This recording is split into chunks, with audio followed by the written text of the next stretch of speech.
இப்போ வந்து நல்ல பச்சை மாங்காய் சீசனில் இருக்குது இல்லையா?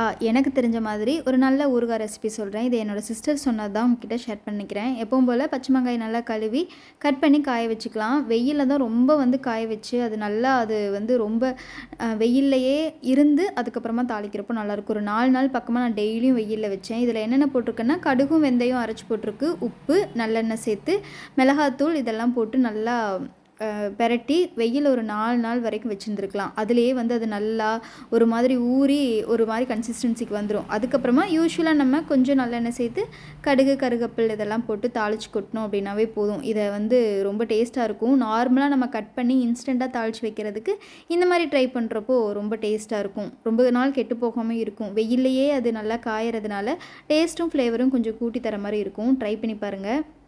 நான் வந்து அன்னைக்கு கடுகு, கருவேப்பில் மட்டும்தான் போட்டு தாளிச்சுக்கிட்டேன் நல்லெண்ணெயில். கொஞ்சம் எண்ணெய் சேர்த்து ஊற்றிக்கிட்டிங்க அப்படின்னா தான் அது ரொம்ப நாள் வரைக்கும் கெட்டு போகாமல் இருக்கும். வினிகர் அந்த மாதிரி எதுவுமே சேர்த்து தேவையில்லை. இதே மாதிரி செஞ்சு ட்ரை பண்ணி பாருங்கள். ரொம்ப டேஸ்ட்டாக இருக்கும். நாளைக்கு ஒரு வேறு வீடியோவில் பார்க்கலாம். தேங்க்யூ.